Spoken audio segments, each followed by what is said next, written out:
അച്ഛനമ്മമാർ അരി കഴിക്കാതെ വെള്ളം കുടിക്കാതെ രോഗം വന്നാൽ മരുന്ന് വാങ്ങാതെ കരുതി വെച്ച ഉറുമ്പിനെ പോലെ കരുതി വെച്ച പണം കൊണ്ടുപോയി ആറ്റിലൊഴുക്കുന്നു, തോട്ടിലൊഴുക്കുന്നു, കടലിൽ കുളിക്കുന്നു, മൈലാഞ്ചിയാക്കി കളയുന്നു, പോത്തീസിന്റെ പട്ടായി കളയുന്നു.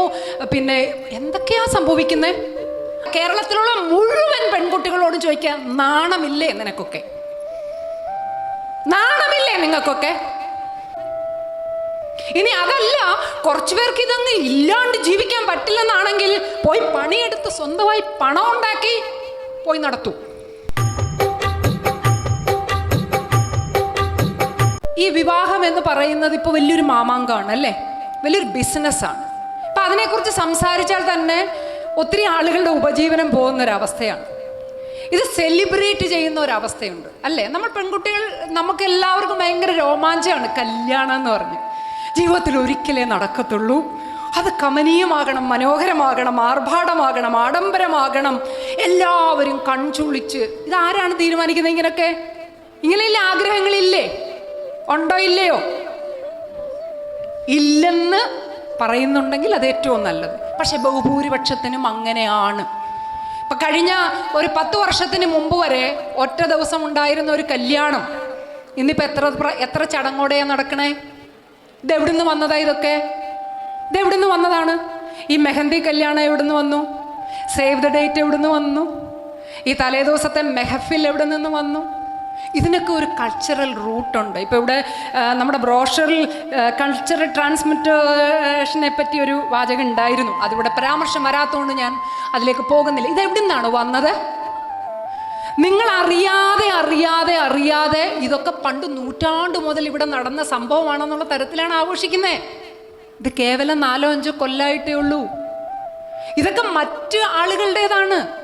ഹിന്ദിയിൽ നടന്നിരുന്ന കുറച്ച് കാര്യങ്ങൾ, UP-യിൽ നടന്ന കുറച്ച് കാര്യങ്ങൾ, ഗുജറാത്തിൽ നടന്ന കുറച്ച് കാര്യങ്ങൾ, ബ്രാഹ്മൺ കമ്മ്യൂണിറ്റിയുടെ ഇടയിൽ നടന്ന കുറച്ച് കാര്യങ്ങൾ, അങ്ങനെ എല്ലാം കൂടി സമ്മിശ്രമാക്കി ഒരു അവിയലാക്കി ഒരു കച്ചവട പാക്കേജാക്കി. മനസ്സിലായില്ലേ? ഇപ്പം അച്ഛനും അമ്മയും, നിങ്ങൾ പറഞ്ഞോ തന്തവൈബും തള്ളവൈബും പറഞ്ഞില്ലേ മോള്? ആ അച്ഛനും അമ്മയും തന്നെയാണ് സേവ് ദ ഡേറ്റിന് നിങ്ങളെ വിടുന്നത്, ഇല്ലേ? Am I right? അല്ലേ? എവിടെയാണ് ഈ കോൺട്രഡിക്ഷൻ? എന്താണ് ഈ കോൺട്രഡിക്ഷന്റെ പിന്നിൽ വർക്ക് ചെയ്യുന്നത്? മനസ്സിലായിട്ടുണ്ടോ? നിങ്ങൾ ആ കല്യാണം തീരുമാനിക്കുന്നതിൻ്റെ തൊട്ട് മുമ്പ് വരെ വഴിയിൽ ഒരു പയ്യനോട് സംസാരിച്ചു, ബസ്സിൽ ഒരു ചെറുക്കനെ മറ്റേ സുബ്രഹ്മണ്യമൊരു സിനിമയിലെ പോലെ ഒന്ന് കണ്ണുകൊണ്ട്, 70s പ്രേമത്തിലൊന്ന് കണ്ണുകൊണ്ട് നോട്ടമിട്ടാൽ പോലും അച്ഛൻ്റെ അമ്മയുടെ മുമ്പിലെത്തി താക്കീതും പിന്നെ ഫോൺ പിടിച്ചു വയ്ക്കലും 2 ദിവസത്തെ കത്താഴുണ്ണായും ഒക്കെ ഉള്ള വീടുകൾ ഈ സേവ് ദ ഡേറ്റ് എന്ന് പറയുന്ന പ്രതിഭാസത്തിനങ്ങ് കയറൂരി അഴിച്ചങ്ങ് വിടുവാണല്ലോ. എന്താ ഇത്? എന്താ മോളെ? അതെന്തുകൊണ്ടാ? യെസ്, എല്ലാ നാട്ടുകാരും ചെയ്യുന്നു, എല്ലാ പശുക്കളും അപ്പിയിടുന്നു. നമ്മുടെ പശു അപ്പിയിട്ടില്ലെങ്കിൽ അതൊരു പ്രശ്നമല്ലേ? ഡോക്ടറെ വിളിക്കണ്ടേ? പക്ഷെ എല്ലാ പശുക്കളും പാല് തരുന്നു, നമ്മുടെ പശു പാല് തന്നില്ലല്ലോ. അറിയാം, പാലിൻ്റെ കറവ് കഴിഞ്ഞു, 10 മാസമായി, അല്ലെങ്കിൽ ഇത് വയസ്സായി. അവിടെയാണ് ലോജിക്ക്. മറ്റേതിന് ലോജിക്കില്ല അല്ലേ? എത്ര പാവപ്പെട്ട വീട്ടിലെ അച്ഛനമ്മമാരാണ് ഈ സേവ് ദ ഡേറ്റ് നടത്താനും മൈലാഞ്ചി കല്യാണം നടത്താനും ഈ പറഞ്ഞ പോലെ തലേ ദിവസം മെഹഫിൽ നടത്താനും. പിന്നെ അതിനേക്കാൾ ഭീകരമായി ഞാൻ ഞെട്ടിയിട്ടുള്ള കാര്യം, തിരുവനന്തപുരം പോത്തീസ്, RMBs, മറ്റേത് മറിച്ചത്, പിന്നെ ഇവിടൊക്കെ വിട്ടിട്ടങ്ങ് തമിഴ്നാടും കർണാടകയും എന്ന് വേണ്ട എവിടേക്കൊക്കെയാണ് ഫാമിലി ഡ്രസ്സ് എടുക്കാൻ പോകുന്നത്. ഞാൻ നിങ്ങളോടൊന്നല്ല, ഈ എന്നോട് പിണങ്ങരുത്, ഈ ഓൾ സയൻസ് കോളേജിലെ പെൺമക്കളോടല്ല, കേരളത്തിലുള്ള മുഴുവൻ പെൺകുട്ടികളോട് ചോദിക്കാൻ നാണമില്ലേ നിനക്കൊക്കെ? നാണമില്ലേ നിങ്ങൾക്കൊക്കെ?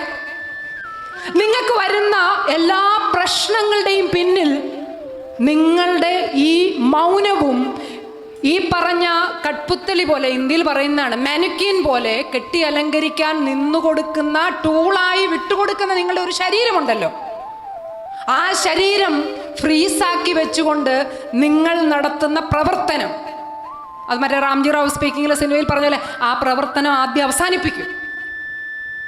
ഇനി അതല്ല, കുറച്ചു പേർക്ക് ഇതങ്ങ് ഇല്ലാണ്ട് ജീവിക്കാൻ പറ്റില്ലെന്നാണെങ്കിൽ പോയി പണിയെടുത്ത് സ്വന്തമായി പണം ഉണ്ടാക്കി പോയി നടത്തൂ. എന്താ റൈറ്റ് അല്ലേ? ഈ സേവ് ദ ഡേറ്റും മണ്ണാങ്കട്ടയും ഒക്കെ നിങ്ങൾക്ക് നടത്തണമെങ്കിൽ പാവപ്പെട്ട അച്ഛനമ്മമാർ അരി കഴിക്കാതെ വെള്ളം കുടിക്കാതെ രോഗം വന്നാൽ മരുന്ന് വാങ്ങാതെ കരുതി വെച്ച ഉറുമ്പിനെ പോലെ കരുതി വെച്ച പണം കൊണ്ടുപോയി ആറ്റിലൊഴുക്കുന്നു, തോട്ടിലൊഴുക്കുന്നു, കടലിൽ കുളിക്കുന്നു, മൈലാഞ്ചിയാക്കി കളയുന്നു, പോത്തീസിന്റെ പട്ടായി കളയുന്നു. പിന്നെ എന്തൊക്കെയാ സംഭവിക്കുന്നത്? അവിടെയാണ് മകളെ ഭയം പോകാതിരിക്കുക. മനസ്സിലായില്ലേ?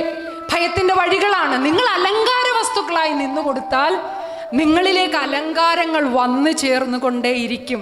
ഒരിക്കലും നിങ്ങൾക്ക് കഴുത്തു നോക്കാൻ പറ്റില്ല. ഒരിക്കലും നിങ്ങൾക്ക് ആടയാഭരണങ്ങൾ, പിന്നീട് വരുന്ന ആടയാഭരണങ്ങളാണ് അടി, ഇടി, തൊഴി, മണ്ണെണ്ണ സ്റ്റവ് പൊട്ടല്, ഗ്യാസ് പൊട്ടല്, ഫ്രിഡ്ജ് പൊട്ടിത്തെറിക്കല്, മറ്റേത് അതൊക്കെ ആഭരണങ്ങളാണ്. ഇതിന്റെ പിന്നാലെ വരുന്നതാണ്. എന്തുകൊണ്ട്? ഇതാണ് ലോജിക്കൽ തോട്ട്. നിങ്ങൾ ഇതിന്റെ ആഡംബരാംശം മാത്രമേ കാണുന്നുള്ളൂ. ഒറ്റ ദിവസത്തേത്. എത്ര പേരാണ് ഈ ആൽബം തുറന്നു നോക്കുക? കല്യാണം കഴിഞ്ഞിട്ട് എത്ര പേര് ഈ വിവാഹത്തിന്റെ വീഡിയോ CD ഒക്കെ ഇട്ട് കാണാറുണ്ട്? 1-2 തവണ അല്ലേ? എന്താണ് ഒരു പാക്കേജ്? ഇപ്പോൾ ഒരു ഫോട്ടോ, മറ്റേ വീഡിയോ, സേവ് ദ ഡേറ്റ് എല്ലാം കൂടെ എത്രയാ? 5 ലക്ഷം അല്ലേ? അങ്ങനെയൊക്കെ ലക്ഷങ്ങളാണ്, വലിയ പൈസയാണ്. ഇത് സമൂഹത്തിന്റെ ഒരു കോണിൽ ഇതുണ്ടായി. ബാക്കി എല്ലാവരോടും മോള് മുമ്പേ പറഞ്ഞ പോലെ നമ്മുടെ മകളുടെയും കല്യാണം അങ്ങനെ വേണം, എനിക്കും കല്യാണം അങ്ങനെ വേണം എന്ന് പറഞ്ഞുകൊണ്ട് ഒരു മുന്നേ എന്ന് പറഞ്ഞുള്ളൊരു ഓട്ടമാണ്. ഇതിനൊരു അവസാനം ഉണ്ടാക്കാൻ എങ്ങനെ പറ്റുക? നിങ്ങൾ വിദ്യയെ ശരിയായി കാണുക, വിദ്യാഭ്യാസത്തെ അതിൻ്റെ യഥാർത്ഥ അർത്ഥത്തിൽ ഉൾക്കൊള്ളുക. വ്യക്തികളുടെ ശാക്തീകരണത്തിനാണ് വിദ്യാഭ്യാസമെന്നും ആ ശാക്തീകരണത്തിലൂടെയാണ് നിങ്ങളെ തൊഴിലിലേക്ക് എത്തിക്കുന്നതെന്നും, അല്ലാതെ കേവലം തൊഴിലിനു വേണ്ടി മാത്രം വിദ്യ അഭ്യസിക്കുന്നവരാണ് തൊഴിലിടങ്ങളിൽ ഹരാസ്മെന്റ് അനുഭവിക്കുന്നത്.